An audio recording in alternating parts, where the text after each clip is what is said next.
En este video vamos a ver el tema de termodinámica. Hay que ver algunas definiciones. Les pido que estas las vean muy bien en sus apuntes. Ahorita vamos a mencionar las principales. Dice que la termodinámica estudia el movimiento del calor y las relaciones de este con otros tipos de energía. Y que antes de hacer mayor mención a este tema, vamos a estudiar algunos conceptos. Pero fíjense, se habló del movimiento del calor. Más adelante vamos a ver que el calor es una energía que siempre está en movimiento. Dice, termometría. Es la medición de la temperatura de los cuerpos, o sea, que es la medición de la capacidad que tienen los cuerpos de ceder y absorber calor, y que generalmente se miden mediante termómetros. O sea, aquí estamos diciendo que la temperatura, ¿qué es la temperatura? Es la capacidad que tienen los cuerpos de absorber o ceder calor. Es una medición. Cuando hablamos de temperatura, lo que estamos haciendo es medir la cantidad de calor que absorbió o que cedió un cuerpo. Y para eso decimos que usamos los termómetros. Ahora, en la actualidad existen muchos termómetros, muchos tipos de termómetros, pero nosotros vamos a ver aquí los termómetros de bulbo que tienen un recipiente de vidrio y adentro un líquido, generalmente mercurio, aunque puede ser de otro tipo. Estas escalas termométricas, vamos a ver primero cómo trabaja un termómetro. Miren, cuando se coloca esto en la fuente de calor, o sea que si nos van a tomar la temperatura nosotros de nuestro cuerpo le cede calor al termómetro. Entonces aquí vamos a ver una cosa importante. Cuando un cuerpo recibe calor, tiende a aumentar sus dimensiones. El termómetro está recibiendo calor. ¿Quién lo recibe? Pues el vidrio, pero también el mercurio que tiene dentro. Entonces, el vidrio tiende a crecer, pero muy poquito. Y el mercurio crece mucho más. Entonces, esa es la medida que nos da el termómetro. Entonces, el termómetro utiliza la capacidad que tienen los cuerpos para absorber calor, y cuando absorben calor se dilatan. Si estaba aquí, al dilatarse va a aumentar y va a llegar hasta acá. Y el vidrio también aumentó tantito, pero es tan poquito lo que aumenta que no es despreciable. Entonces, si se dan cuenta, cuando hay calor vamos a medir temperatura, pero también vamos a tener en cuenta que el calor hace que los cuerpos aumenten sus dimensiones. O sea, esto es que se dilaten. En la actualidad se manejan diferentes escalas termométricas. Estas escalas termométricas son inventos del hombre, se hacen de manera arbitraria. Muchas gentes toman y hacen sus propias escalas. En la actualidad se utilizan todavía 3 escalas: la Celsius, la Fahrenheit y la Kelvin. La escala Celsius, para que vean, antes se le llamaba centígrada. Para construir esta escala se hizo lo siguiente. Vamos a tomar, por ejemplo, esta. Hagan de cuenta que se tomó 2 puntos arbitrarios. El punto de ebullición del agua, hasta acá, y se le puso 100. Y luego el punto de fusión del agua, cuando se está convirtiendo en hielo, y se le puso 0. Entonces ya teníamos 2 puntos, el 0 y el 100. Y después se dividió esa parte en 100 partes y dijeron cada partecita ya es 1 grado Celsius. Pues así se hizo esa escala. La escala Fahrenheit, que se utiliza principalmente en los países de habla inglesa, se tomaron otros puntos. Los puntos fijos fueron determinados por el punto de fusión, aquí dice, a ver, lo estoy buscando, punto de fusión de una mezcla de cloruro de sodio, cloruro de amonio y hielo fundente. Y el otro punto se fijó como la temperatura normal del cuerpo humano. A esas temperaturas se le pusieron 0 grados Fahrenheit y 100 grados Fahrenheit. De tal manera que para ellos la temperatura normal del cuerpo humano son 100 grados Fahrenheit. Bueno, ahí, y esa escala pues es totalmente arbitraria. Toman la temperatura de una persona que viene corriendo, tiene una temperatura diferente y dicen, bueno, pues esa es su temperatura normal. Y bien, la escala Kelvin o escala absoluta, esta escala fija su punto inferior en el cero absoluto. El cero absoluto en la termodinámica se establece que si bien no existe un límite superior térmico para la temperatura de un cuerpo, sí existe un límite inferior, que es la menor temperatura que puede alcanzar un cuerpo y que es de igual a menos 273 grados Celsius. A esta temperatura se le conoce como el cero absoluto y la escala Kelvin toma el cero absoluto como el cero de su escala y los intervalos de un grado Kelvin son iguales a los intervalos de un grado Celsius. Y de esa manera se hicieron estas tres escalas, que como se dan cuenta, pues son inventos del hombre, no tienen ningún principio físico, salvo la que más tiene algo de científico es la Kelvin, porque tomó el cero absoluto. De tal manera que cuando trabajamos problemas de termodinámica ya en serio, siempre utilizamos la escala Kelvin. Bueno, vamos a ver las relaciones que existen entre grados Fahrenheit y grados Celsius y viceversa. En su apunte les desgloso perfectamente cómo estamos llegando a estas fórmulas, que aquí yo nada más se las estoy poniendo ya. Grados Fahrenheit, cuando yo quiero saber los grados Fahrenheit conociendo los grados Celsius, digo que los grados Fahrenheit son 1.8 la cantidad de grados Celsius más 32. Y de ahí, como cualquier ecuación, si yo despejo grados Celsius, me queda grados Fahrenheit menos 32 entre 1.8.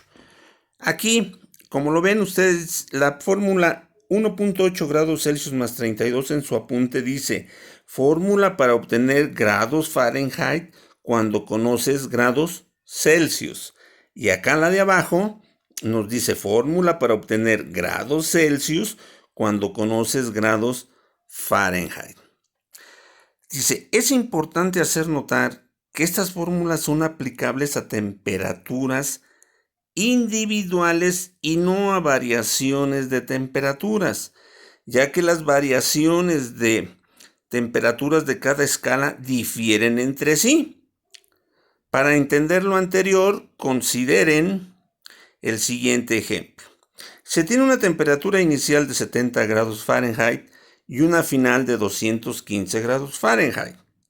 Calcular la variación de temperatura en grados Celsius. En nuestros apuntes dice se hará en clase. Bueno, pues yo lo estoy haciendo aquí ahorita para podérselos explicar a ustedes.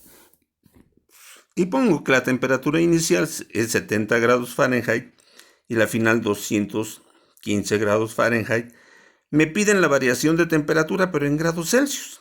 Pero recuerden que variación de temperatura siempre es temperatura final menos temperatura inicial. Como dicen que sea en grados Celsius, pues lo voy a hacer individuales. Para eso, vamos a recordar la fórmula de grados Celsius. Aquí está. Son los grados Fahrenheit menos 32 entre 1.8. En este caso, los grados Fahrenheit que tengo son 70. Entonces pongo que los grados Celsius son 70 menos 32 entre 1.8. Me dicen que esos 70 grados Fahrenheit equivalen a 21.11 grados Celsius. Y la temperatura final de 215 grados Fahrenheit, vuelvo a aplicar mi fórmula. Grados Celsius igual a grados Fahrenheit, en este caso 215 menos 32 entre 1.8, me da 101.66 grados Celsius. Hago la variación de temperatura, ya en Celsius. La final, 101.66 Celsius menos la inicial, 21.11 grados Celsius. La variación es de 80.55 grados Celsius. ¿Por qué dicen esto? Bueno, porque alguien podría decir, bueno, y si yo saco primero la variación en grados Fahrenheit y luego lo convierto a grados Celsius, pues vamos a hacerlo. La temperatura final, 215 grados Fahrenheit menos 70 grados Fahrenheit, me da que la variación de temperatura en grados Fahrenheit son 145 grados Fahrenheit. Ahora, yo quiero aplicar esa como variación de temperatura de grados Celsius, pongo 145 menos 32 entre 1.8 y me da 62.77, bien distinto a los 80.55. ¿Cuál es el valor correcto? Este es el incorrecto. ¿Por qué? Porque estas fórmulas no sirven para sacar variaciones de temperatura, sino temperaturas individuales. Una por una las sacamos. Espero que esto les quede claro de lo que dice esa nota. Bien, continuando. La relación entre grado Kelvin y grado Celsius y viceversa son que los grados Kelvin, cuando quieres obtener grados Kelvin conociendo los grados Celsius, nada más obtienes grados Kelvin igual a la cantidad de Celsius que tengas y le sumas 273. Y de aquí despejando. Grados Celsius son igual a grados Kelvin menos 273. Y con esas formulitas podemos hacer. Ahí me vuelvan a leer. Grados Kelvin, arriba, esta nos dice que es fórmula para obtener grados Kelvin cuando conoces grados Celsius. Y la de abajo, que es la fórmula para obtener grados Celsius cuando conoces grados Kelvin. Y con eso ya podemos pasar. ¿Por qué? Alguien podría decir, oiga, pero de Fahrenheit a Kelvin no lo hemos visto. No hay necesidad de hacer más conversiones. Si yo quiero Fahrenheit y quiero llegar a Kelvin, pues lo primero que hago es los Fahrenheit los convierto a Celsius. Ya vi cómo.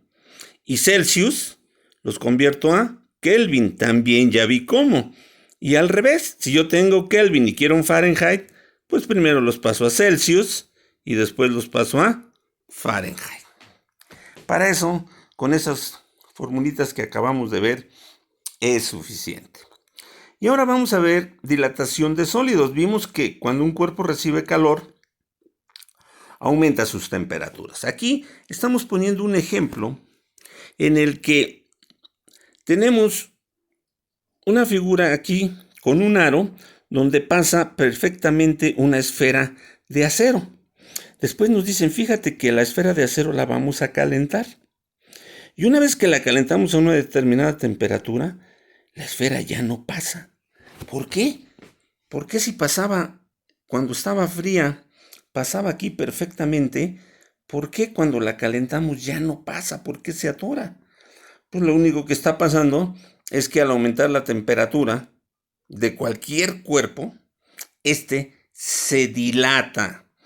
Y cuando dicen se dilata, no quiere decir que se dilata porque va muy lento, no, se dilata, sus dimensiones aumentan. Hablamos de una dilatación de sus dimensiones, de un aumento de sus dimensiones. Vamos a ver primero la dilatación lineal. Y aquí estamos poniendo una barra a una temperatura inicial T0 que tiene una longitud inicial L0. Cuando aumentamos la temperatura a una temperatura final, ¿qué sucede aquí? Hay una variación de longitud. Aquí, espérenme, aquí está mal este viene hasta acá. Ahí está. Una longitud final.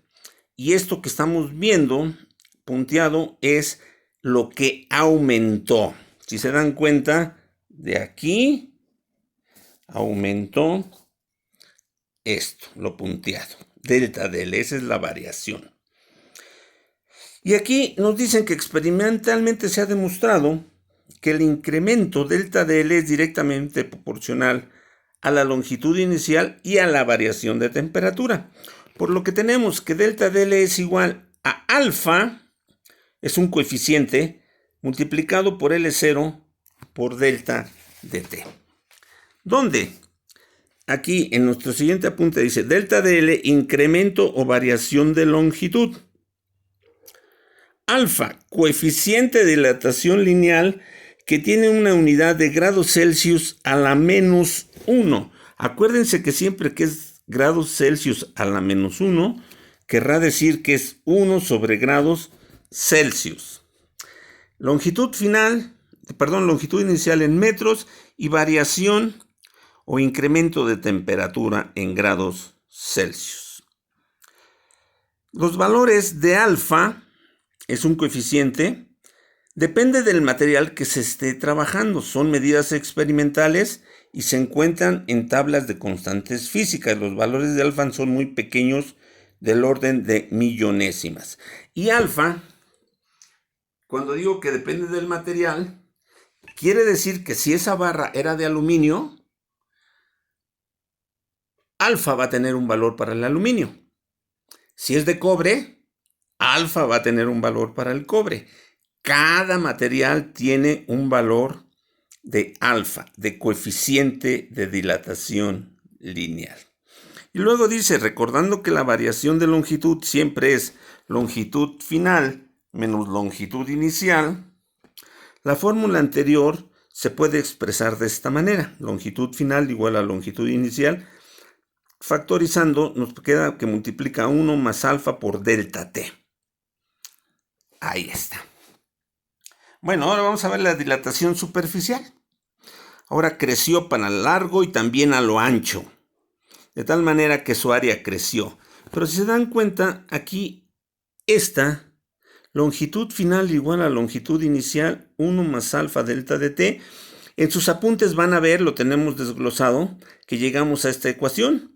Área final, en lugar de longitud final es área final, es igual a longitud inicial, área inicial, que multiplica 1 más un coeficiente. Ahora en lugar de alfa se va a llamar beta, multiplicado por delta t. Y entonces nos dice que el área final es igual al área inicial, que multiplica a 1 más beta, que va a ser un coeficiente de dilatación superficial. De tal manera que al igual que teníamos nosotros aquí variación de longitud igual a coeficiente por longitud inicial variación de temperatura, acá vamos a tener variación de área igual a coeficiente por área inicial variación de temperatura, donde beta va a ser el coeficiente de dilatación superficial. Y de igual manera llegamos al volumen. Si creció su longitud, su ancho y su espesor, va a crecer su volumen, y el volumen final va a ser volumen inicial 1 más un coeficiente que ahora va a ser gamma, coeficiente de dilatación superficial por variación de temperatura. Por lo tanto, la variación de volumen es igual a gamma, volumen inicial por variación de temperatura. Dice que la dilatación de líquidos y gases, los líquidos y gases obedecen las mismas leyes que se han visto para los sólidos, pero solo se puede hablar de dilatación volumétrica. Entonces, si se dan cuenta, basta que sepamos esas formulitas y con eso podríamos empezar a resolver problemas para calcular dilatación. Pero vamos a dejar hasta aquí este video para no hacerlo muy grande. Seguimos en contacto.